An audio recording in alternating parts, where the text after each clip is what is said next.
এই বর্ষা, এটা আষাঢ় মাস। তো আমরা ধান মাড়াই করছি, খড়গুলো আলাদা করে রাখছি, কিন্তু অতিরিক্ত বৃষ্টি হচ্ছে এবং আকাশ মেঘলা, কোনো রোদ নাই, খড়গুলো শুকাতে পারতেছি না।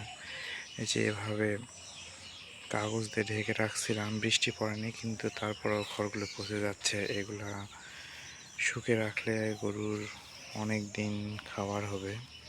বর্ষার সিজনে খড়ের প্রচুর দাম হয়, তো এভাবে রাখা হচ্ছে, খড়গুলো শুকায়নি। তো এগুলো কি করা যায়? তো তাই আর কি, খড়গুলো যেন পচে না যায় এজন্য হচ্ছে এরকম দেয়ালের পাশে এরকম করে রাখতেছি, যেন খড়গুলো পচে না যায়। শুকাতে হয়তো বা অনেক দেরি হবে, যেহেতু রোদ নেই, বাতাসে কিছুটা ভালো থাকবে।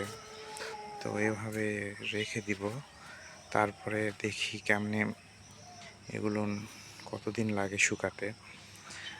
তো তারপরেও যদি পচে না যায়, আস্তে আস্তে যদি শুকায়, তারপরে আলহামদুলিল্লাহ অনেক ভালো।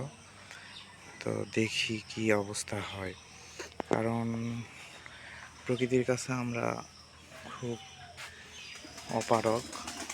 রোদ না থাকলে আমরা কিছু করতে পারবো না। তো তাই আর কি চেষ্টা করা হচ্ছে যে খড়গুলোকে যেন কিছুটা হলেও ভালো রাখা যায়।